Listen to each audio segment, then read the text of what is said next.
So Oprah flew down on her jet and she built the school. $50 million she spent. Most expensive school in Africa.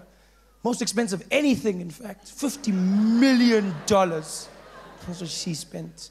It's got state-of-the-art computers, state-of-the-art facilities and cars and all this equipment. State-of-the-art everything. Well, not everything.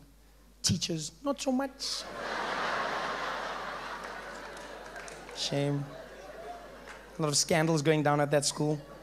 It's because of Oprah. She didn't know how to interview these people. This wasn't Brad Pitt she was talking to, you know? She came in, she was like, "You're not going to spank these kids, are you?" And the headmaster was like, "No, never. Never. No, we can never spank a child. Never." She was like, "Okay then, bye-bye." She went on her plane, back to America. The principal was there. "Hi, Oprah. Yeah, right, as who right then? Hi." "No, never. Us spanking a child, never. We beat them." We beat. That's what, yeah, we beat children. Don't spank a child, yeah. Spanking is for playing. You can spank a monkey. Spanky, spanky.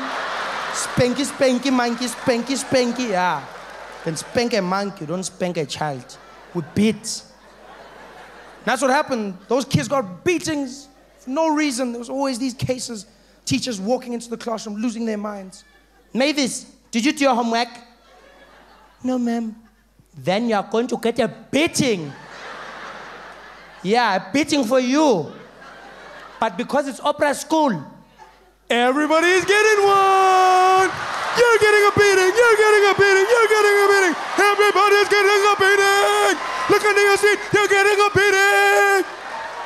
Oprah, Oprah, Oprah, Oprah, yeah. We don't celebrate our heroes enough in this country. So many of our heroes, we chastise them. We bring them down. It's jealousy, it's hatred. Umona. Heroes that we don't acknowledge. Greats. After Nelson Mandela, we always go, nobody else can live up to that. Yeah, but there's small levels of greatness. You don't even have to look far. For instance, our great sign language interpreter. Tamsanga. Yankees. The man who made it all happen. Huh? He was there at Nelson Mandela's memorial service.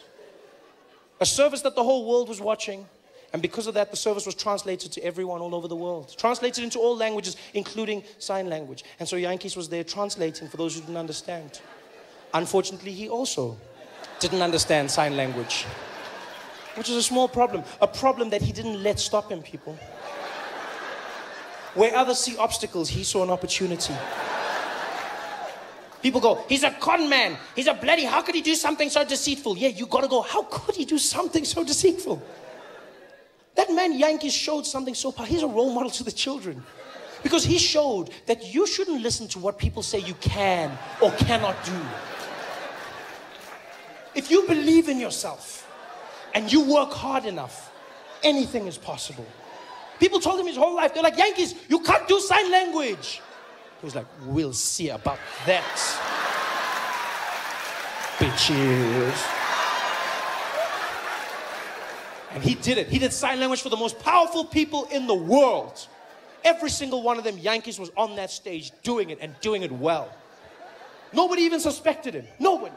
People were just like, he's doing his thing. People ask questions, where did he come from? Did he sneak? He didn't sneak in. He'd been the official sign language interpreter for the government for the last 5 years. Yeah, official for the last 5 years. And apparently before this, people have complained. But obviously the complaints fell on deaf ears, so nothing was done about it. And so he just carried on. And now he was here. The biggest event of his life. Signing for the world. Signing. Just making it up. In the zone. Nobody suspected. I suspected though. I did. No, I did. Let me tell you why. No. Let me tell you why. Not because I know sign language, but because I know my president. And if there's one thing that's specific, is when Jacob Zuma reads a speech, right? Jacob Zuma reads a speech. He's a very deliberate man. He's very calm, very measured. Takes his time. The rhythm is the most important thing. And Yankees didn't match his rhythm. I knew there was something wrong. You remember this. Zuma was there reading Mandela's Wikipedia page, right? And while he was reading, Yankees was doing totally different. Like the rhythm was wrong. Zuma was there like, and thereafter, Nelson Mandela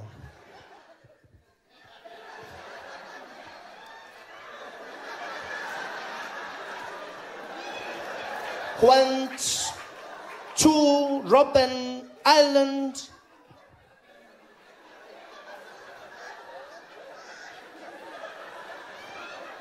for his imprisonment.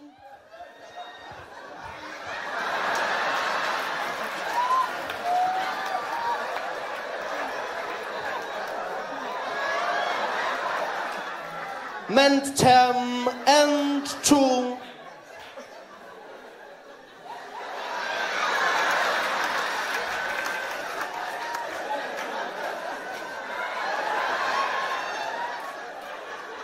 fight for the rhythm didn't match, right? Zuma was on page 1, that guy was on like page 17 or something. It didn't match up at all. It's almost like Zuma was translating sign language for us. That's how slow it looked. Sorry, I haven't practiced, guys. It didn't match up. None of it. But Yankees did it. He stayed there in the face of adversity and he fought. Yeah. He did sign language for everyone. We've got to ask ourselves questions as well as South Africans. We don't ask enough questions. For instance, did nobody think to ask him how he could speak every single language in the world? Every leader came from countries everywhere. They spoke in their language. Yankees translated for everyone.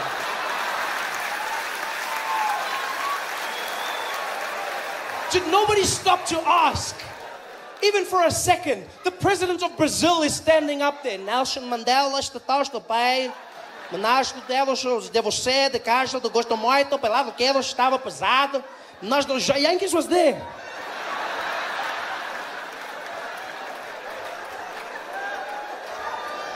Did no one say, hey Yankees, you can speak Portuguese? I'm in the zone, Baba, I'm in the zone. I'm in the zone. Did nobody think to ask? He did sign language for everyone. The ambassador of China was up there. 가도시, 전도이 넬슨 만델라. 다도 입시fu, 다도 신주의 공고로 바도시. Yankees was there on the side.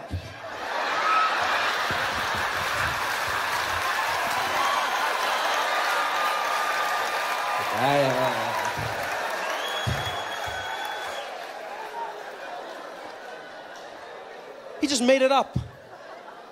He made everything up. And he did a great job at it. He did a great job. But then, like a true South African, he just took it too far. Enough wasn't enough. That's our problem in South Africa. That's all it is. We don't know when to stop. We take it too far. The same thing happens with tenders, all of these things. Guys are stealing houses and everything. I go, guys, I understand you want to steal. I understand that. I understand. But if you get a tender to build 10 houses, steal 1, build 9. At least 9 people have houses. Don't steal all the houses. Somebody's going to notice. And then you can't steal more houses. But no, we want it all in South Africa. We're taking one step too far. That's what Yankees did. He had done it for everyone. He'd done a great job. The best fake sign language the world had ever seen. He had gotten away with it too, until Barack Obama came up to speak. This was a speech that was going to be performed by the most powerful man in the free world. 90 million people watching that speech. This, my friends, is the point where you pack up your little bag of tricks and you call it a day. Not Yankees. If I was Yankees, that's where I would have called it quits. I say, hey, Yankees, next one. Who is it? Barack Obama. The whole world is watching this one. I know, sorry guys, sorry. Sorry, hey, my fingers are crimping. I've lost my voice, sorry. Oh no, not Yankees. They're like, Barack, he's like, I'm there. And he was.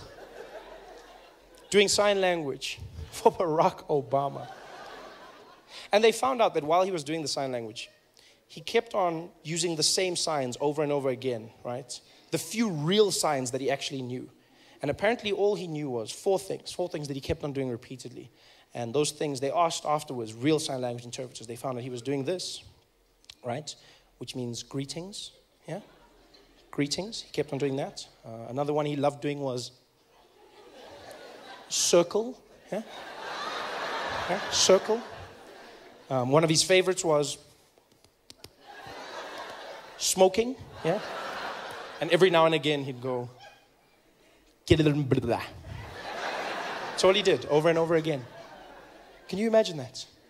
Nelson Mandela's memorial, Barack Obama pouring his heart out. There he is, Barack Hussein Obama. And Yankees.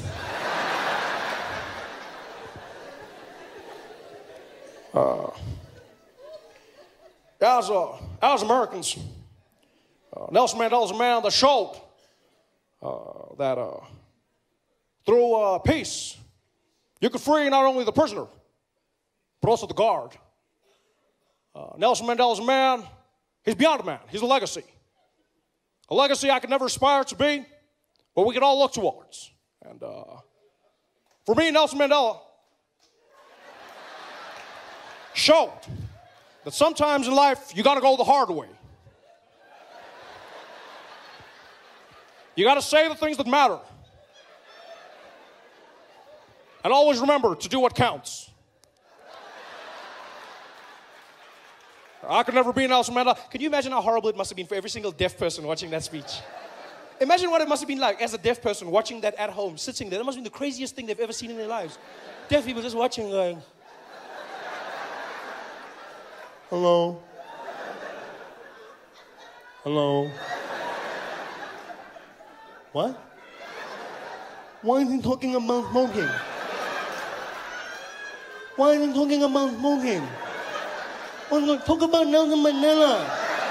I'm talking about, talk about Nelson Mandela. What's wrong? Why is he talking about, what? Hello? Why did he? This is the worst speech ever. There's something wrong with this guy. Barack has a smoking problem. What the hell? Talk about Mandela. This guy, what's wrong with him? This is the worst speech. I can't listen anymore. This is horrible. This is horrible. Tell me when it's finished. I can't do this, man.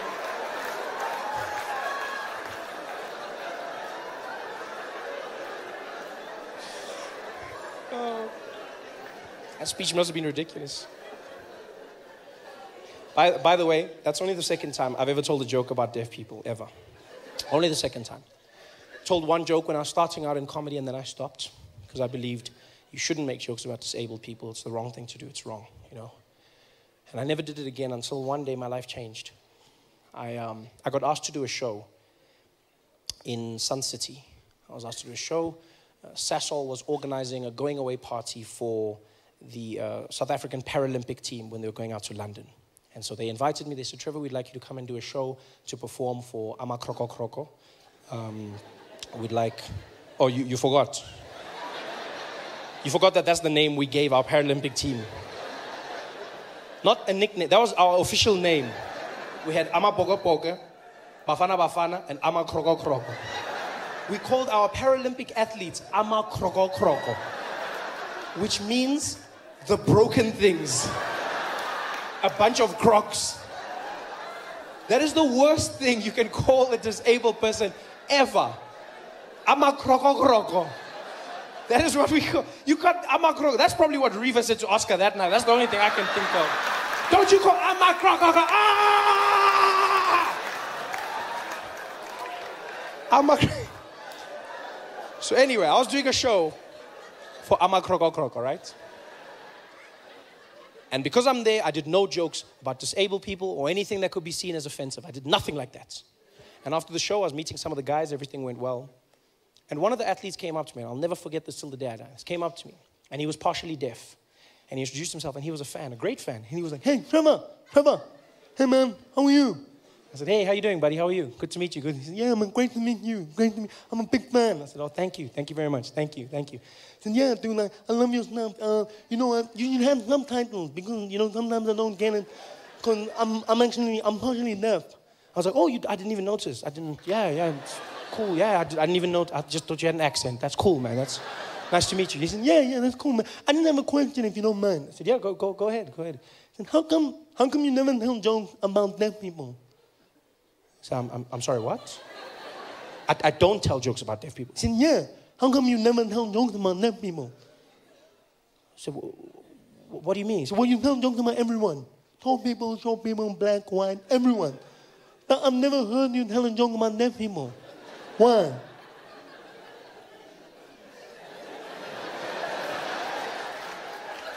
So you've never heard me tell a joke about deaf people? Yeah. No, man, not like that, you stupid.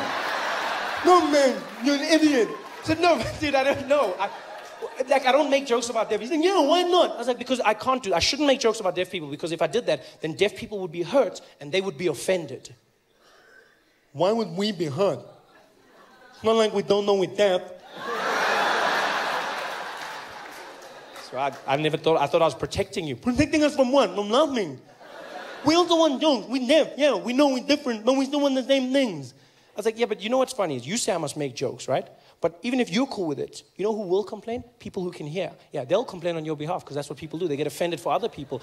They'll be the ones going, oh, Trevor Noah's an asshole. He made jokes about deaf people. So? Why do you care? I said, because it hurts. It hurts. He's like, dude, you're a comedian. Suck it up. Hey, it's easy for you. No, dude, just make the joke. If the jokes are funny, people will laugh and then we move on. I was like, yeah, you know what? You say that. But then what do I do if they complain? He's like, dude, if they complain, then complain. Okay? You know what? Go do the joke. Go do the jokes. And then, if they complain, you must do what I do. I was like, what do you mean? He's like, just don't listen. Hey guys, thanks for watching. Make sure to subscribe to my channel so you can win cool prizes. And by prizes, I mean surprise. There's no prizes. It's a free YouTube video, you greedy. Just click the video, man. Why you want free things on free things?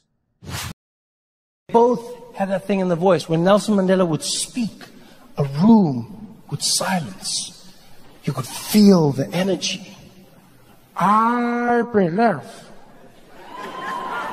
that every person, regardless of the color of their skin, should have equal rights, and they may never be taken again. To those who would seek to oppress, I say to you, never and never again. And the people would lose their minds, and people would feel the chills, because he had that thing. Like Nelson Mandela was destined for greatness because of that voice. He could not be a normal man with a voice like that. You can't do normal things with that voice. You are destined for greatness. You can't just be running around in the streets and a Kit Kat, please. No. No. It's so unique. You can't be silly. What are you making, prank phone calls? Who the hell is this? I'm not telling you. It just doesn't work. I remember when Nelson Mandela was still alive, and he would tell jokes at press conferences and events, and no one would laugh. Because everyone thought a man who had been in jail for 27 years couldn't make a joke. And yet he still did. He still kept what was him. But it was partly because of that voice. He would tell the joke and it would just sound too epic for people to laugh. Everything he did, you know, it'd just be like, knock, knock. He'd be like, let him in, let him in. No. You must say, who's that? He is so right. We've always got to ask, who's there? Who's here? Who are we? Oh my God.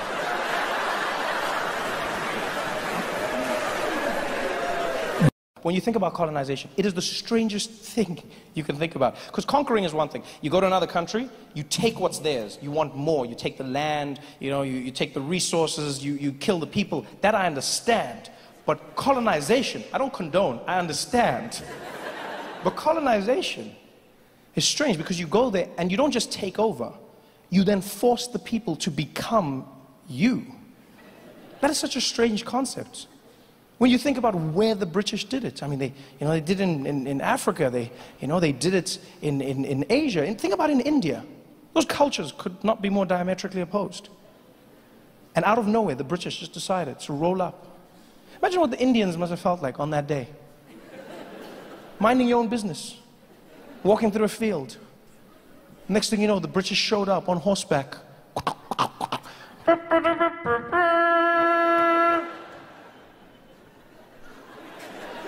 Hear ye, hear ye. By order of Her Majesty the Queen, we have arrived. You over there, what is the name of this land? This land over here, this is called India. Well, my good man, I am here to tell you that India is now under the British Empire.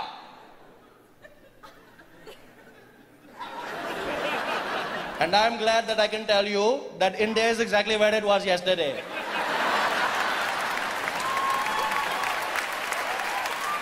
No, I feel you're not understanding what I'm saying. I'm letting you know that we're here to colonize you by order of the Queen.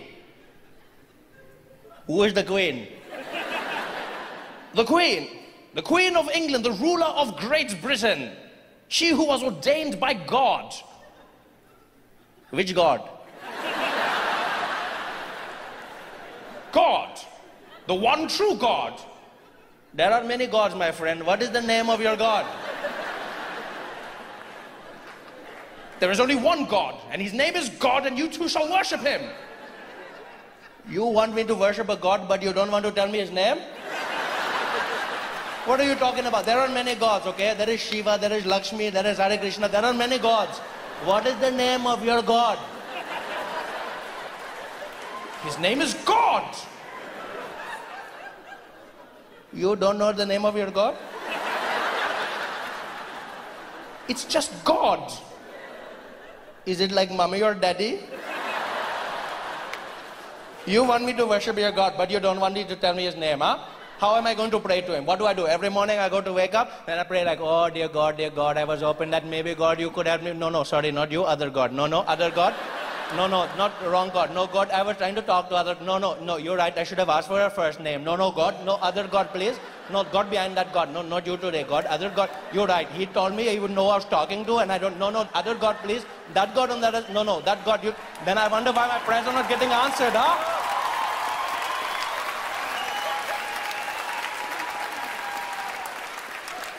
How dare you speak to me like that?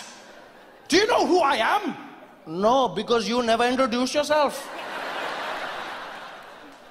I have come here representing Great Britain. And I have never heard of Great Britain. Who gave you that name? Well, we did. You called yourselves great? Isn't that a little presumptuous? Shouldn't you wait for other people to tell you how great you are? Huh? Shouldn't you just go around the world and just do good things? Then people go, oh my God, Britain, look how great you are. Well, I beg to differ. I believe we could do it because we knew instinctively. We are Great Britain. Well, in that case, welcome to Great India. No, it doesn't work like that. It doesn't work like that. How dare you speak to me like this? Look, you're the one who dares to speak to me, okay? I was here minding my own business in my land. You came over here riding on your skinny cow, telling me that things are going to change. I don't know who you are. All I know is you are really crazy, okay? You're not feeling too right, and I didn't want to say anything, but you look like you're going to faint. In fact, it looks like you have died last week, okay? Something is very wrong with your skin. You're not looking good, my friend. Maybe you should come down. We have a curry. We talk about this. What are you talking about? I look quite normal. You do not look normal, my friend. I've never seen anybody with that complexion in my life, okay? You look like you're playing hide and seek with the sun your entire life. I don't know what is happening, but that is not how a person should look, huh? I can see your veins pumping through your skin right now. Do you know how creepy that is? Pumping. If I was your doctor, I don't need X-ray machine. I just go, what is problem? It is your kidney. How do I know? Because you're translucent. That is how I know. Damn you, we are going to run this country whether you like it or not. We are not going to do anything you tell us. You're a madman. We are going to take it. You're not taking. We're going... She's all yours. Take. Don't play nice. Take. Hey guys, thanks for watching. Make sure to subscribe to my channel so you can win cool prizes. And by prizes, I mean surprise. There's no prizes. It's a free YouTube video, you greedy. Just click the video, man. Why you want free things on free things? I don't complain anymore. I genuinely don't. Because I've learned you complain everywhere in the world. Like when you travel, you realize how many people complain everywhere in the world. South Africa seems like we're crashing until you go to other places and they seem like they're crashing. I went to the UK. You think the UK is having a fantastic time. South Africans are like, oh, that's my dream. That's my dream. That's my dream if I can just go to the UK. Oh, the UK. Oh, wonderful place. Oh, I just need to go there. The motherland. Oh, just to touch the ground of my home. Oh, so it's not that great. People in the UK are suffering. They're having their own poverty. Old people are dying because they can't put in their heaters during the winter. This is what's happening in the UK, the Great Britain. People are suffering all over the world. In America, they're complaining. They're going, there's racism at the highest level, segregation, black people being shot by police. People are complaining everywhere. I go, we have our problems. At least I understand them. At least I understand. I don't complain, I'm not saying people shouldn't complain. People will complain. Like white people will always complain. We know this, No, and this is because white people are good at complaining. You have it in your blood. You see it from white people. Like when they're born, they have it. Like white babies don't cry the same. Other babies are crying like, White babies are like, why?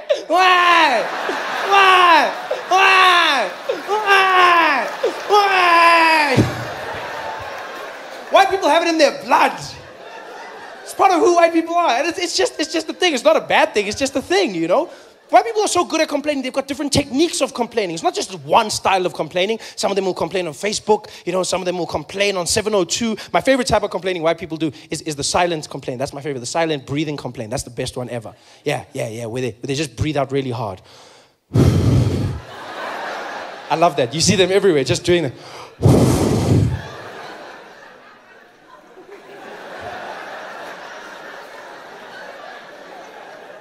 The best is it almost multiplies by more than what it is when two of them see each other. That's it, like it becomes a powerful thing. I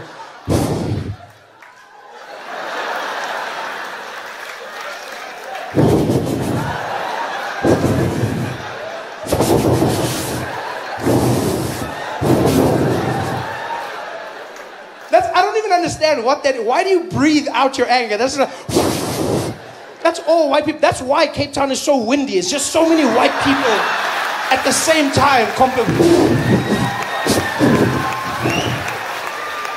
That's all it is. But I've learned people complain overseas. I understand, everyone complains. You know what I hate though? Is when someone complains about my country. I hate that more than anything in the world. Yeah, because you know what? There may be problems, but it's my country. As my mom always said, this is my I'll solve it myself. That's how I work. Because I was in the UK and this guy, we had a conversation. Started nicely and then we took a left turn. In the middle of the conversation, he goes, yeah, that's really interesting. But you know what your problem is, Trevor? You know what your problem is in South Africa, yeah? You know what your problem is? I said, no, but you'll tell me, won't you? So yeah, I'll tell you, Trevor. I'll tell you what your problem is. In South Africa, you've got too much crime. That's the problem. Too much bloody crime. Yeah, crime and vuvuzelas. That's your problem. That's a crazy, he didn't even pause when he said crime and in the same sentence. Crime. He didn't walk away. He didn't go like, crime, that's the problem. Oh, you know what? And no, he went crime and vuvuzelas. Like in equal measure, these are the plagues of our nation. Like every day we battle crime and like mothers are seeing their children leave the house going, Temba, be careful of the crime. Nama vuvuzela, yazwa. Look after yourself, boy. It made it sound like every day in South Africa, people are getting shot randomly in the streets. They're like, hey!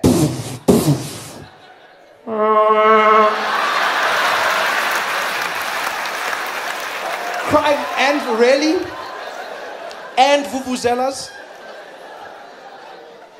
When the hell did the vuvuzela become the most hated instrument in the world? I don't understand how this happened. I don't understand how we allowed this to happen as South Africans. We just bowed down to the world. They're like, oh, the vuvuzela horrible. We're like, we're sorry. So no, I will not. I stand up for my vuvuzela. You know why? We don't have a vuvuzela problem. We never had a vuvuzela problem. Because before 2010, there was no vuvuzela problem. After 2010, we haven't had a vuvuzela problem since, yeah. During the World Cup, we didn't have a vuvuzela problem. We had a foreigners blowing vuvuzela problem. That's what we had. In South Africa, we should have a thing where you have to have a license to blow vuvuzela. You can't just come here not knowing vuvuzela etiquette, blowing it randomly. The English fans, the Spanish fans, middle of the day, there they are, 9 a.m. What are you doing? It's so much fun. It's wrong. What are you doing? It's fun. But it's my dad's funeral. Yeah, but still, it lightens the mood, doesn't it? We'll miss him. Like, what the hell are you doing? These guys blew vuvuzela. Then the world was like, oh, South African vuvuzela. No, South African vuvuzela in the wrong hands. That's what it is. That's what it is. Vuvuzelas don't make noise. People with vuvuzelas make noise. It's the wrong people. You know who should be blowing vuvuzelas? Qualified, skilled practitioners. Chiefs and pirate supporters. That's who should be blowing vuvuzelas. Because there's never a problem with them. You watch them at those games. You watch them. There's always one guy in a corner. One guy. A mysterious man. You don't know where he's from, know where he's going. He almost just pitches up in the stadium by himself. And there he is with his vuvuzela. He's got those little mining hats that they've designed. You know, his uniform is like the Pirates logo, but it's painted on his stomach. He doesn't wear a shirt. And you know those stomachs that are hard, but he doesn't look fat. It looks like it's full of confidence. And those guys stand there and they blow their vuvuzelas in the corner by themselves. It is the sexiest thing you've ever seen. That vuvuzela will speak to you. That guy's just there in the corner.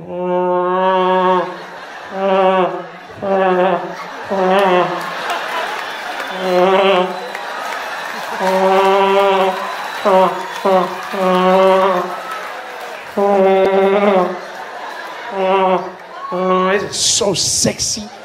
You watch that guy standing there looking like a Zulu Kenny G. He's just, oh. How are you going to hate on the vuvuzela? That's the best instrument in the vuvuzela is us. That's the sound of Africa. That's, you know, that's what I picture out on the Serengeti. On one of those like National Geographic shows. David Attenborough commentating. And as you look out, far into the distance of the African bushveld, you can vaguely make out the silhouette of the South African vuvuzela.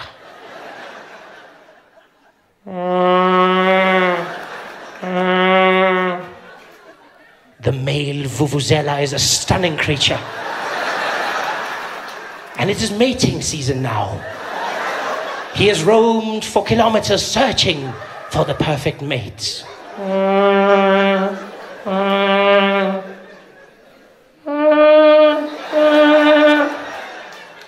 He has found her. The two vuvuzelas slowly begin the mating ritual.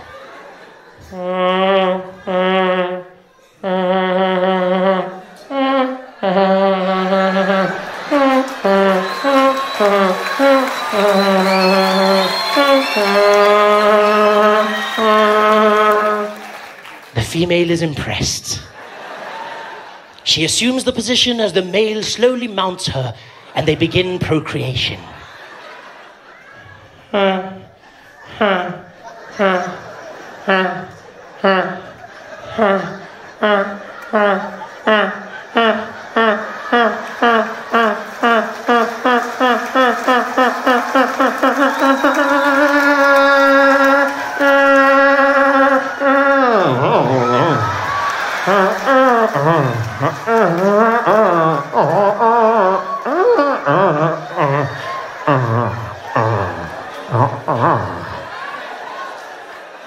The male is finished.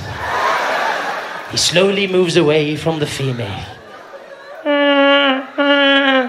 She seeks out for his approval and affection.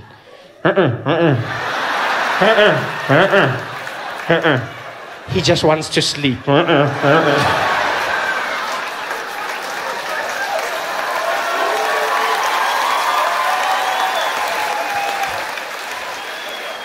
How are you gonna hate on the vuvuzela? I love that.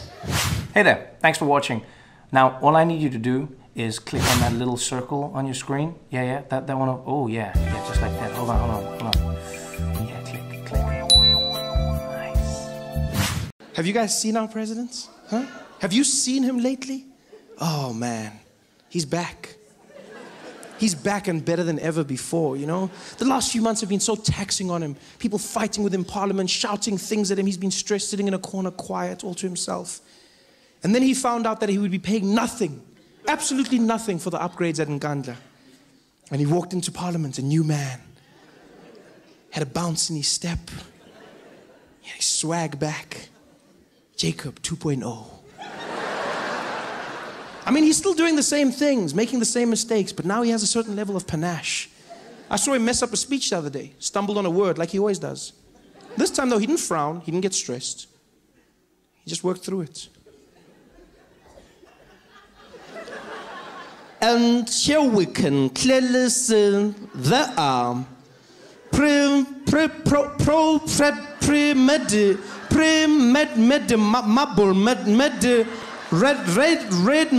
marble.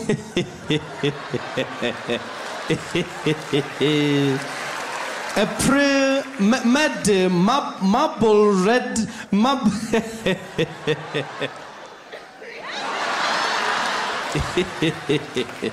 A premeditated.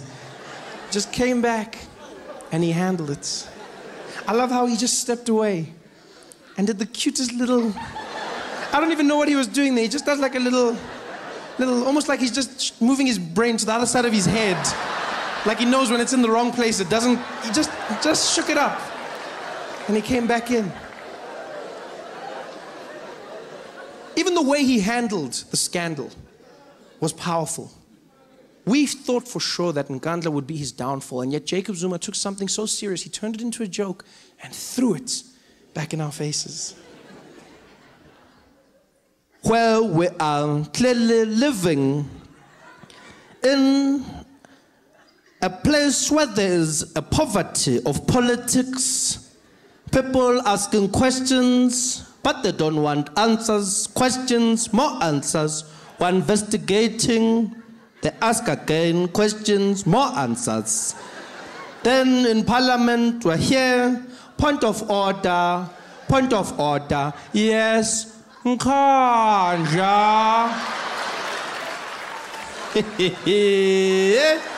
Thixo waseGeorge Koch.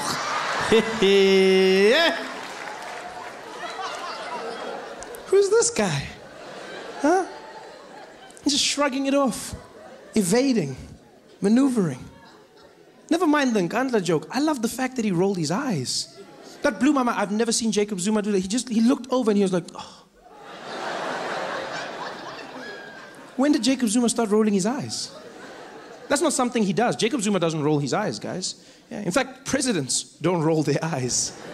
It's not a very presidential thing to do in Parliament, to roll your eyes at the opposition. Even the most defiant rulers in the world don't roll their eyes. When the UN is telling the leader of North Korea to stop making nuclear weapons, you don't see Kim Jong-un going, oh, whatever. You don't roll your eyes. But Jacob Zuma did, and he did it in style. I want to know where he learned it, how he learned it. Has he been doing this for a while? Yeah, because rolling your eyes is part of an attitude. You don't just roll your eyes. If you roll your eyes, you got that sass, you bitchy, you know? Is he doing more than that?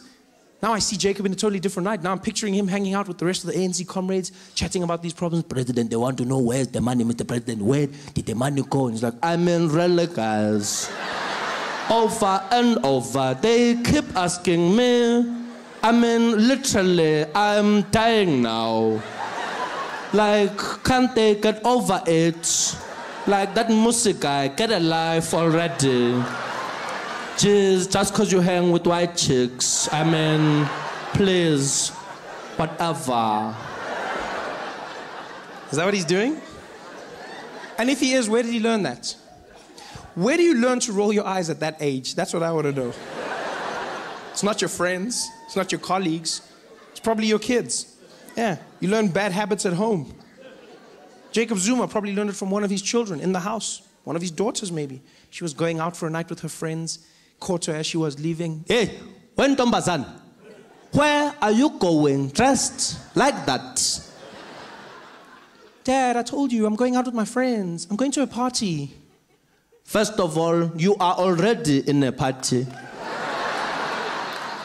Secondly, no daughter of mine will dress like that. Go and change. Oh, Dad, what are you doing? You're killing me. Come on, why are you doing this? I can dress however I want. I'm old enough. Hey, you will do as I say. As long as you are living under my roofs. which I have paid for with other people's monies. You will obey me. Go and change. Dad, come on. Why are you doing this? Everyone else dresses like this. All the other kids do it. Are all the other kids my children? You never know. Eh? Don't come in this house with that DA attitude. Go and change now.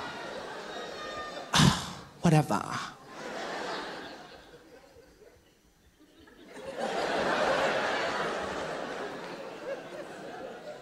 What was that?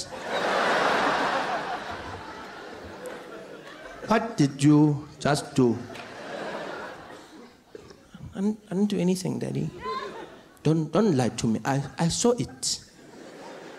You did something with your eyes. It looked like the Undertaker. But they came back. What was that? I just rolled my eyes, Dad. Girl, it made me feel so insignificant. What you did there made me feel like you did not acknowledge the seriousness of this situation. Can you teach me how to do that?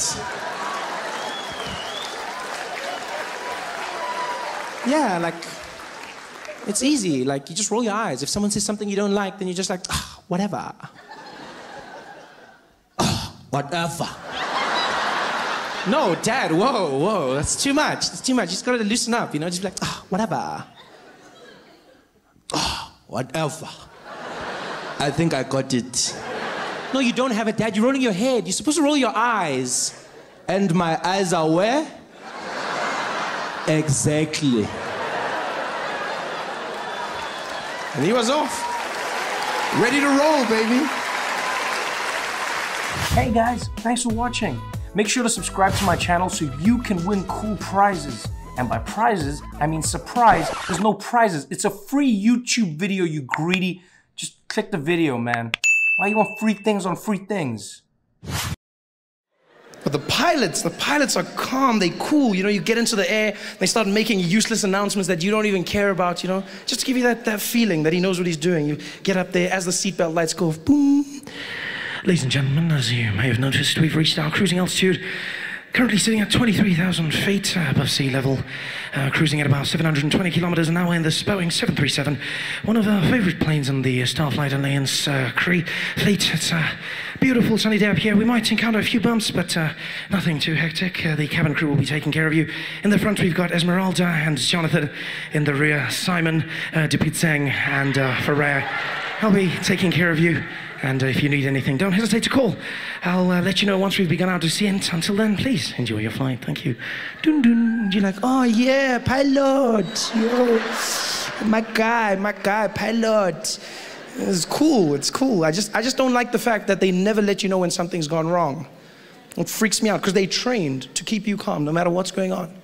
And I noticed this because we hit turbulence. Coming into Joburg, there were hectic storms, and the plane started shaking, and you know, it wasn't like the calm turbulence. You know, it's that turbulence where people, you know, the knuckles get white when they're holding their, you know, and because, you know, people try and act natural in the plane, they'll be like, and then they get to a point where they're like,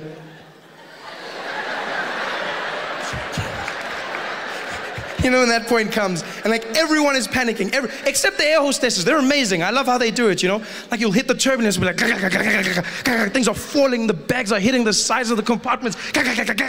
People are panicking, and except they just move through naturally. It's freaky. It's almost like the lower half is not connected to the upper body. Because they'll just carry on, they'll be like, yes, you guys,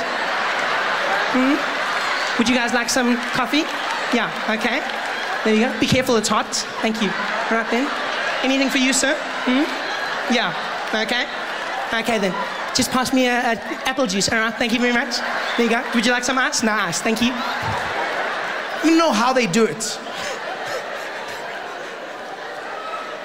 And then the pilot has the nerve to come on in the middle of the biggest storm ever. The plane is shaking, the wings are tilting slightly upwards. You think you're gonna die. It's like, people are screaming.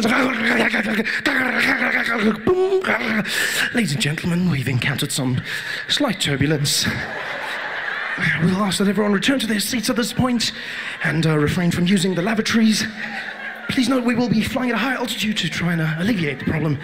Also, keep your seatbelts fastened, and no hot drinks will be served at this time for your safety. Thank you very much, and I'll speak to you in a moment once we've gotten out of this bumpy patch. Speak to you in a moment. That moment might never come.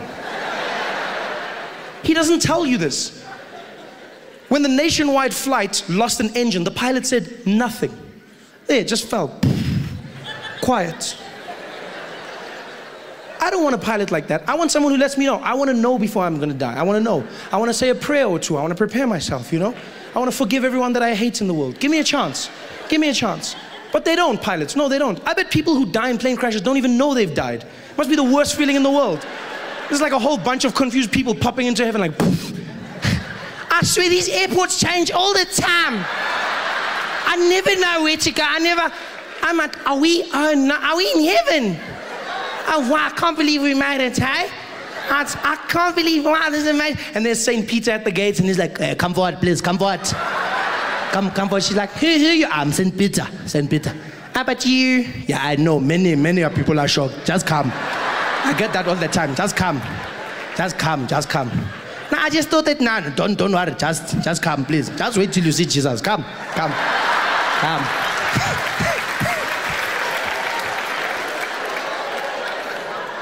I don't want that. I want someone to let me know when I'm gonna die. Like taxi drivers. There's no person who dies in a taxi not knowing that they've died.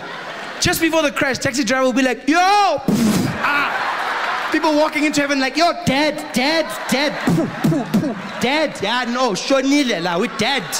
Gone. Ay. They know. Sometimes they survive the crash, but they still think they did. They're walking on the pavement, dead. You're dead.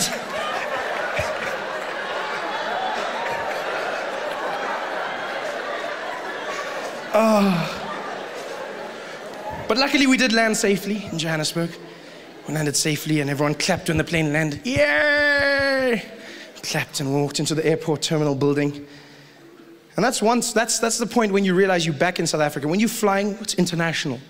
And then when you land at any of our airports, and if you listen carefully, you realize that you're back. Like South Africa, once again, the world went there. Then we were like, no, going. Yeah, we'll find just that side. Because all over the world, they conform to a norm, and that is in airports, women make announcements. It's always a woman, always. And she's always calm, always monotone. Always come over that system. She sits in a room quietly. They bring her the pages one by one. You can be in Heathrow, for instance. You'll hear that woman come on the system. Doom, doom. Attention all passengers.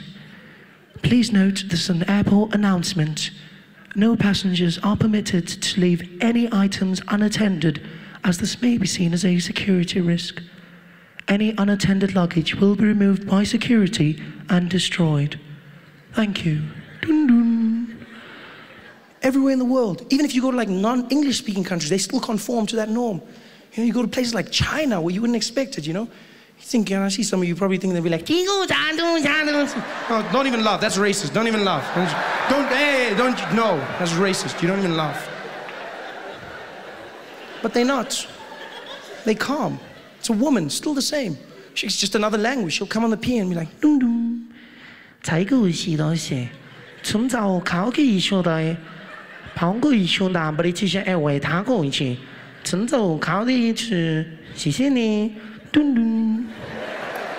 you know they've conformed. And then you land in South Africa. And you know you've landed. You know that you're back home when you walk into the airport terminal building. You walk in, and I don't even know if they audition the people who do it. No. It's almost like whoever's closest to the mic gets to do it first, you know? It's the craziest thing. Luckily, 99% of the time it's a woman, but she'll come on. It's the craziest thing ever. As you walk in, she'll come and be like, dum dum. Attention all passengers. Attention all passengers. Hello, I'm talking to you. Hello. Yeah, all the people listening to Kula.com, the plane is delayed. The plane is going on 2, it's going on 3. Yeah, all the people must just take a ticket for that one. You're going to have a problem, nah? Just check on that. If I think it's 2, then it's going to be 3. Nah? That you mustn't complain when the plane is not there, because then I need to tell you now that you must just phone the people that are coming to pick you up. Must tell them, yo, I need my plane is changed. It's not. And then they start speaking to people in the background. They don't even turn off their mic. All the must just tell the people they are. But tell you things. I want to play. I'm not drink. I need to tell you, I'm not drink. Yeah, I'm just not niggas. I need to tell you. Yeah, it's chicken. Yeah, yeah. I'm for the drumstick. I'm going to say I'm for the press. It's drumstick. Yeah. Yeah, I'm for the drumstick. Okay, yes, I'm 7. I'm 7. Okay. Okay, all the people is like one time. The gate is changed. It's not D2. It's C15. It's not D2. It's C15. If you can go to D2, oh, you can find nothing. Eh? Okay, bye-bye. But I need my chain. No, don't shine here. Hey there, thanks for watching. Now, all I need you to do is click on that little circle on your screen. Yeah, that one. Oh, yeah, just like that. Hold on. Yeah, click. Nice.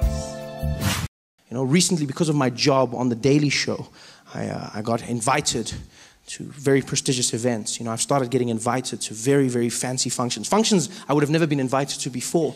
You know, recently, I got invited to my uncle's wedding. Never knew me before this. And before that, I got invited to an event in New York called the Met Gala, right? A very prestigious event, yeah, where 500 people are gathered together, different personalities from all walks of life come together, you know, actors, singers, painters, musicians, everyone. And you spend a night dressed very nicely, looking at history and art. Just walk around, smiling, looking sophisticated. Yeah, and it's so exclusive that they tell you exactly what you're going to be wearing at the event, right? So they're not dress code, exactly what you wear. So I got phoned. They said, Trevor, we'd like to invite you to the Met Gala. I was like, wow, okay. And they said, and you will be wearing a Ralph Lauren suit. And I was like, well, okay, how much is Ralph Lauren? But they were like, no, we provided for you. Ralph Lauren is going to be giving you the suit. And I was like, wow, I get to go to the Ralph Lauren store and pick up a suit for myself. They're like, no, the man, Ralph Lauren, is going to give you a suit. Do you know how mind-blowing that is? To meet the man whose name is on your clothing. That was just crazy. Like, that's never happened to me. I've never had the opportunity to meet the person whose name is on my clothing. I've never had the chance to say, pleasure to meet you, Mr. Price.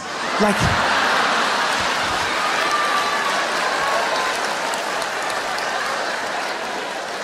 this is a new world for me.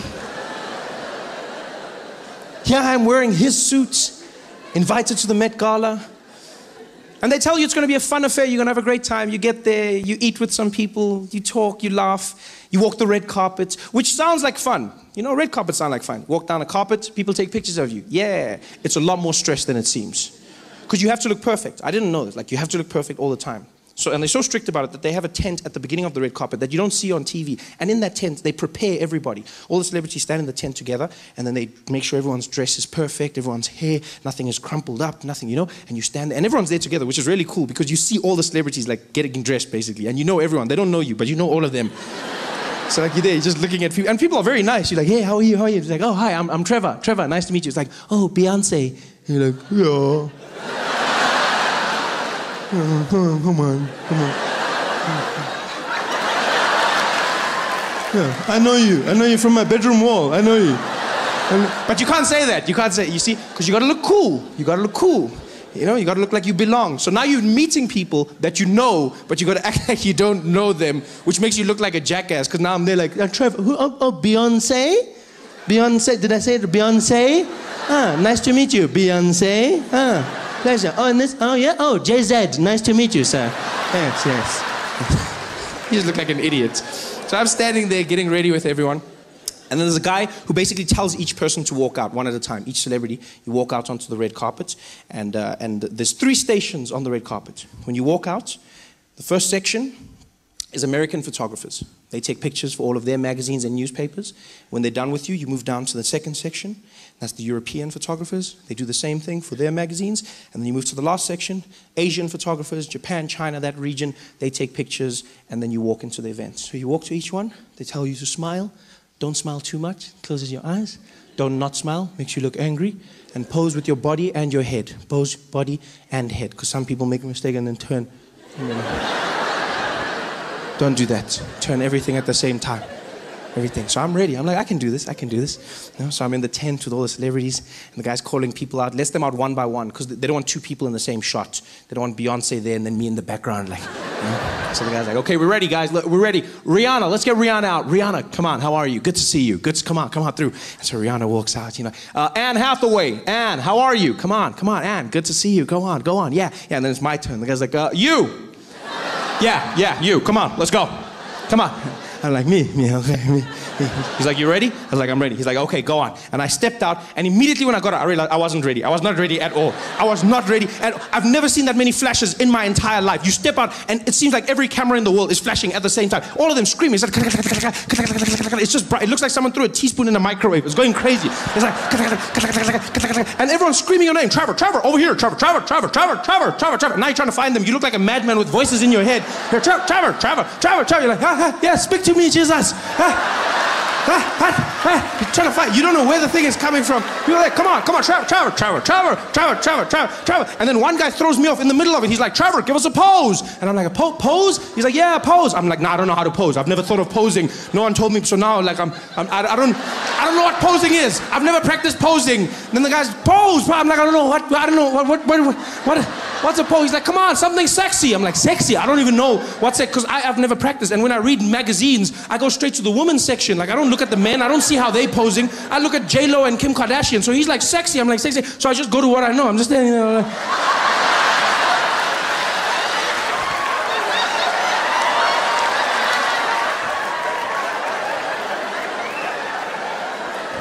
I was like, what the hell? Okay, stop that. Okay, that's good. Okay, go on. Good job. I was like, okay, that was stressful. So I moved down to the European section. You know, I'm getting there. I'm still stressed. The bright lights have got my eyes going. The next guys are there like, okay, Trevor, are you ready? I'm like, I'm ready. He's like, okay, all right, over here, Trevor. Some guys didn't know my name, though. I could hear that. Because one guy said Trevor, another guy said Trevor, then other guys were just like, Trevor. Yeah, but it's sort of like with a dog. Like, a dog doesn't really know its name. Like, if your dog's name's Spotty and you go, Spotty, it's like, huh? So I did the same thing. So, you know, they were like, Trevor. I'm sure there was one guy who hated me and he was like, never! And I was like, I didn't care. I was in the mix. I was posing. I was sexy. I was doing my thing. I was loving it. And the guy's like, okay, good job. Go on. And I walked down and I went to the Asian section. And I stood there and all the photographers were ready. And then they just looked at me. It was... I don't think you guys like... It was the weirdest, because it was like flashing, snapping, flashing, screaming, flashing, snapping, screaming, flashing, snapping, silence. I got there, and they just looked at me. And then they looked at each other, and they looked back at me. They looked at me the way you look at food that's just arrived at your table, but no one has ordered it. That's the way they looked at me. Like they were waiting for the menu, like for the waiter to come and be like, sorry, we didn't order. Did you order? Who ordered? No, we didn't order this. We ordered celebrities. We don't know what that is. No, we don't know. We didn't order. That's how they're looking at. Now I'm standing there. I'm already posing because I've been taught to do. Now I'm there doing nothing's getting them. Even these ones, nothing's working. They're just looking at me. And then, I don't know why, like I panicked because I was embarrassed. I'm not gonna lie, I was embarrassed. No one's taking a picture. No one told me what to do if they don't take a picture. So instead of just walking away, I started making the sounds with my mouth. Just a defense mechanism, I guess. So I panicked, and then in the silence, I was just like, Trevor.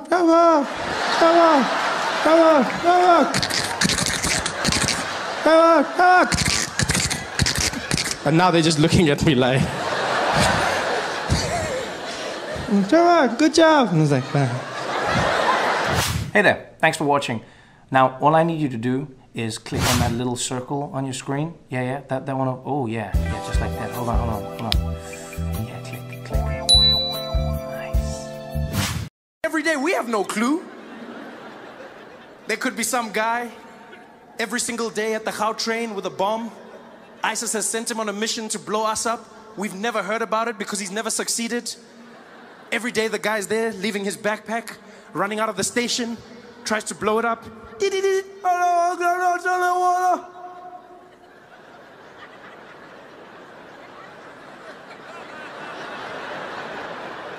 Where is the backpack? Where is the backpack? What happened? Where's the backpack? Goes back home, spends a few weeks building another bomb, puts it in his backpack, gets back to the Gautrain station, puts the bag there, runs out.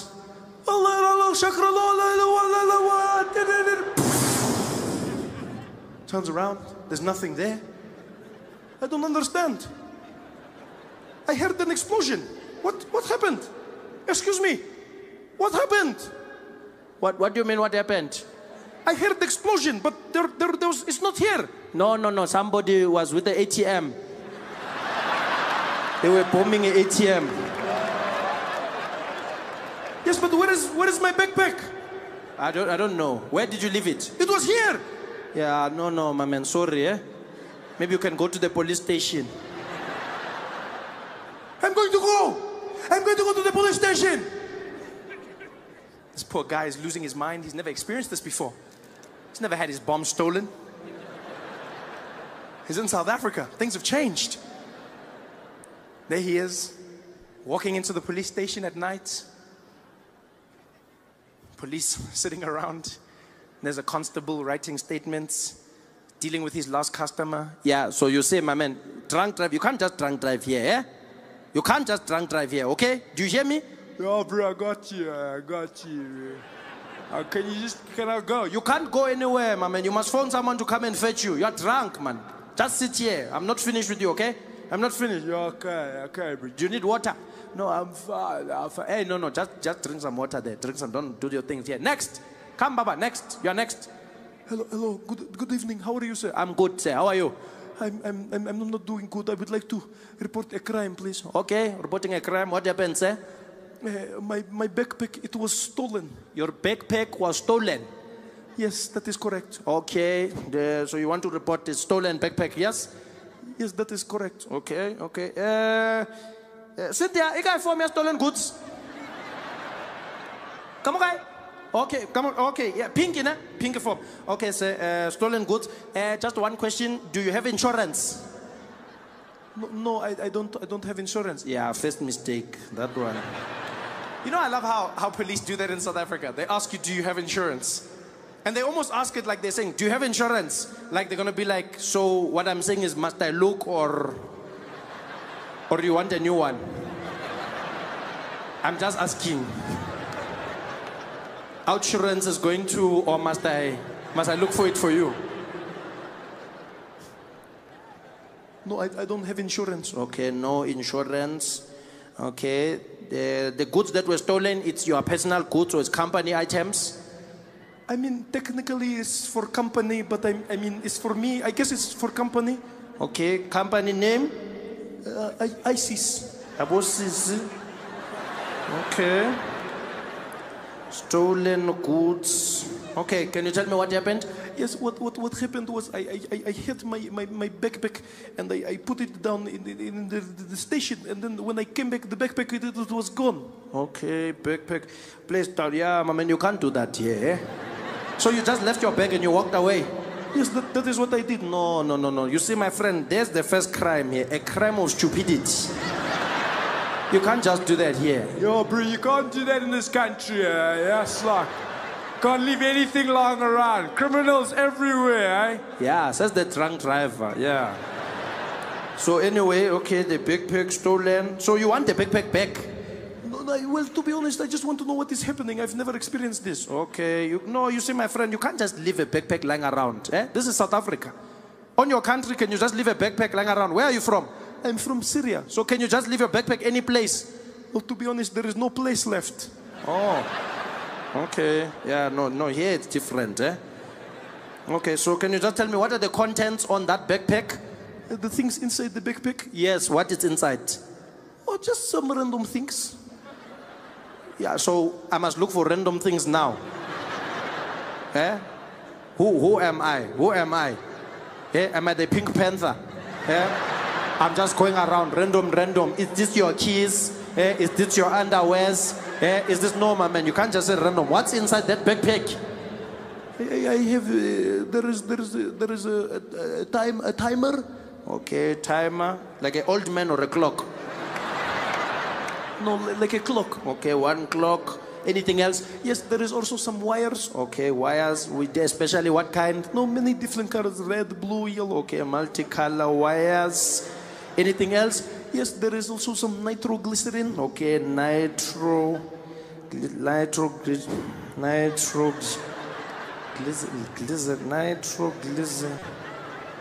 I'm just gonna put Vaseline here.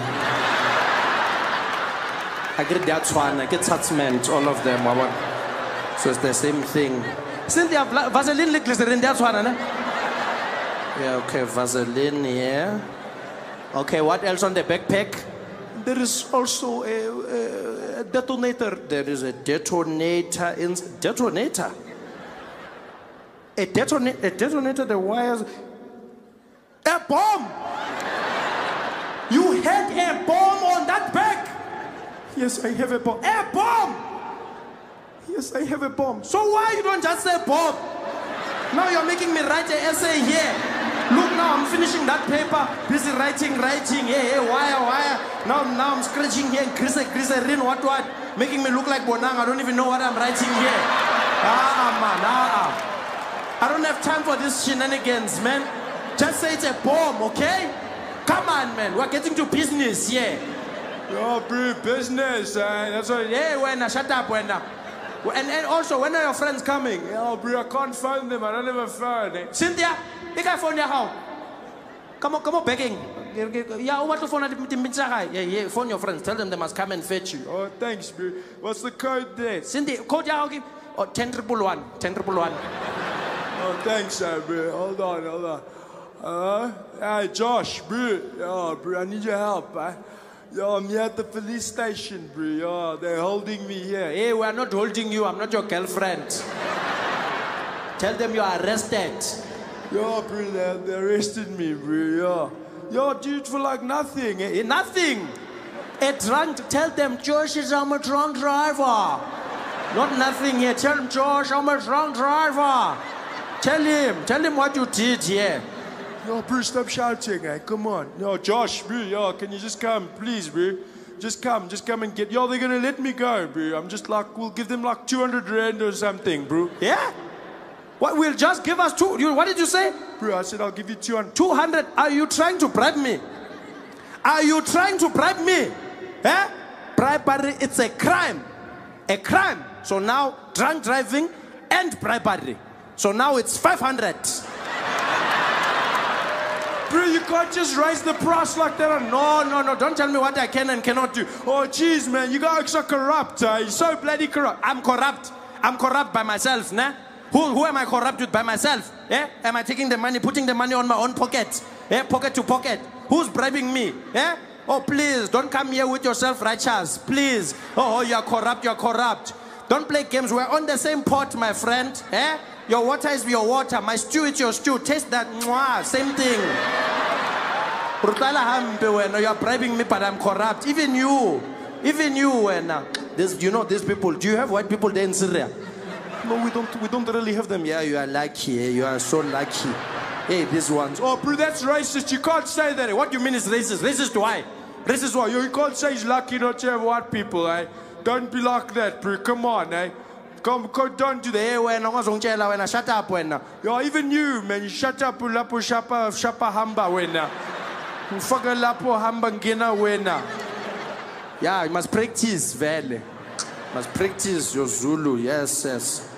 This guy is coming. You know, this guys every week drunk driving. Same people every week. Okay, so we can just check here. My friend got a bag. We've reported it. I've got the case number. You give me a phone number. I can phone you. Okay, I can let you know if something if it comes up. You don't want to phone the phone number? No, I want to phone your phone number. I'm telling you. No, you don't want to phone my phone number. I'm telling you. No, I'm telling you. I'm phoning. You can't phone. If you phone my phone number, something very bad can happen. What does that mean? It means something, the worst that can happen on a call. Oh, you've got CLC. Yeah, okay. I'll send you an SMS then if I find it. Just take this case number and listen, my friend. On this country, you can't just leave things lying around, Can't just leave things lying around. If something is valuable, you must keep it on your person, okay? Are you saying what I think you are saying? Yes. If it's valuable to you, must keep it on your person. But you understand, this is going to kill me. Even me, it kills me every day. I must carry my tablet, my phone, my keys, my remote, everything on me. This is South Africa, must be vigilant here, okay? Must be safe. Yo, bro, you gotta be safe out here. You gotta be super safe. Yeah, listen to my friend here. You must be safe. Okay, you're good. Oh, okay, my friend, I'm going to do what you said. Goodbye. The guy leaves for 2 weeks. He goes and makes himself a suicide vest, taking the advice of the policeman. And then the big day comes. He's gonna end it all. He walks back to the Gautrain station. As he turns the corner, he sees his goal. As he steps into the road, he's about to follow through, and then 3 guys jump out of nowhere and they're like, "Hey, Footsek, bring that jacket, bring that jacket. Hey, bring that jacket. What are you doing? We're robbing you, you stupid. Bring that jacket. Bring that jacket. No, you can't take it. This is bomb jacket. Yeah, we want a bomber jacket. Bring that jacket. Bring that jacket. Yeah, Footsek, Footsek, gaan terug. Check."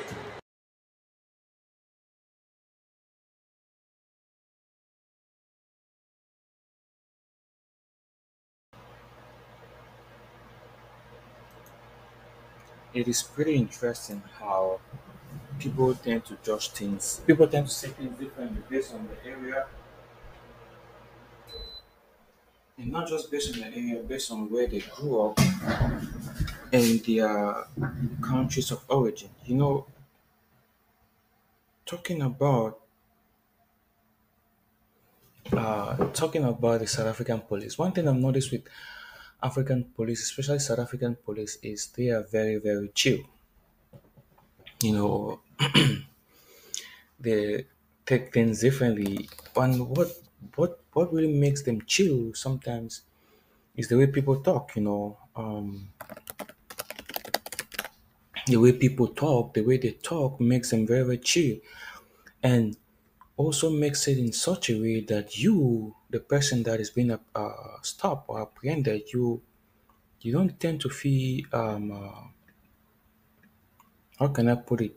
You don't tend to feel scared of the person that is you don't tend to feel scared of the person that is how can I put it, that is apprehending you. And is it okay for cops to act that way? No, it is not okay for cops to act that way. Right? It's always nice for cops to be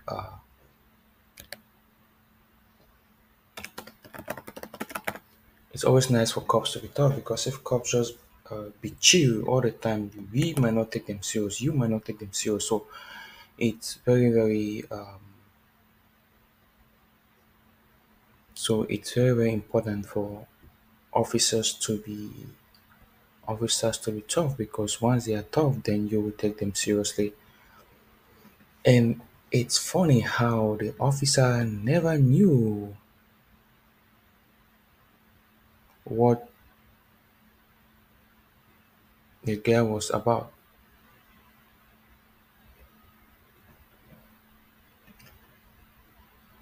It's funny how the officer never knew what the guy was about, what his motives were, and what he was trying to do, you know. And I get it, it's always nice for officers to be pretty vigilant and be tough when it comes to people, especially people that um, have negative or bad intentions about the country, about the land, and also being very, very smart is another thing too that is good to take into consideration. Because as an officer, if you're not smart, you might people might do crazy things that it will fall upon you and you will have to answer to your boss for it, and your boss will like, why didn't you catch that way ahead of time, why didn't you do this, why didn't you do that? So it's always good to be very, very smart. Don't let um don't let people with bad or negative intentions influence you and make you do things that you will have to report your boss or regret later doing it. So it's always good to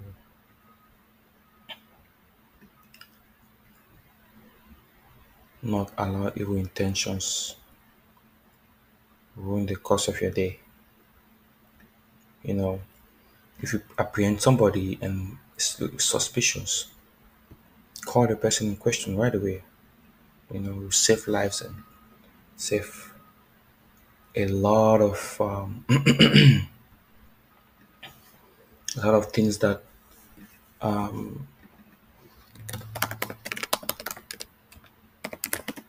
lot of things that might happen afterwards. So it's good to be cautious and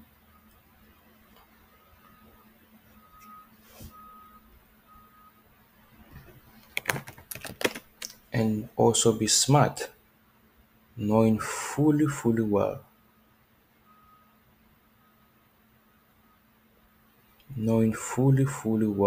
that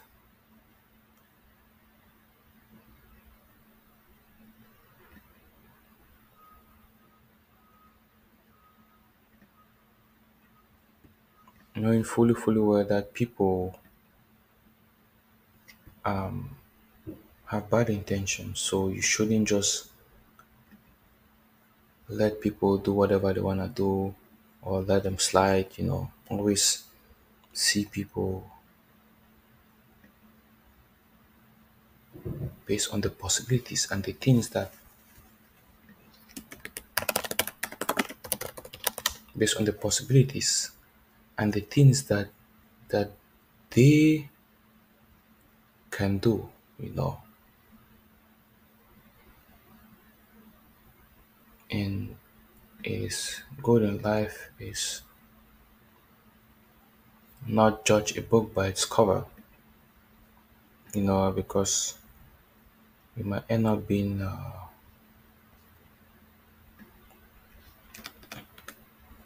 racist. I don't wanna.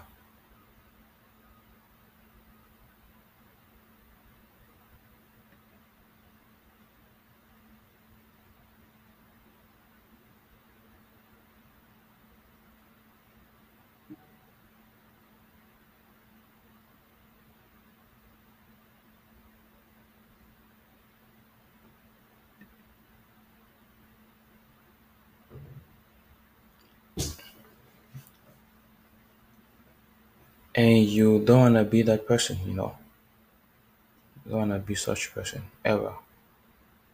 So it's always good to know how you apprehend, know how you treat people, and make sure that you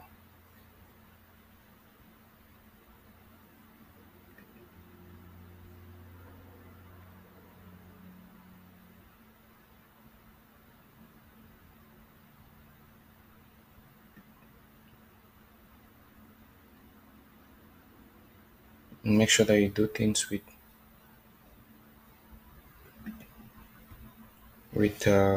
care and cautious. It is very, very important. I like the way Trevor Noah tells you a joke in such a way that you tend to put yourself in the joke and see yourself being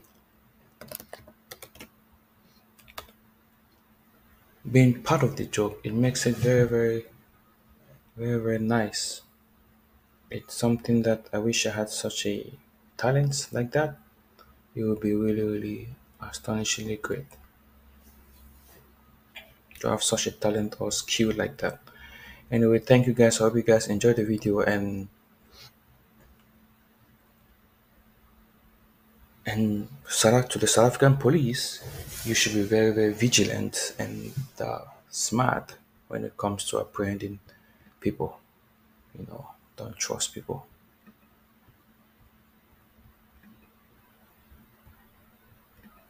Thank you.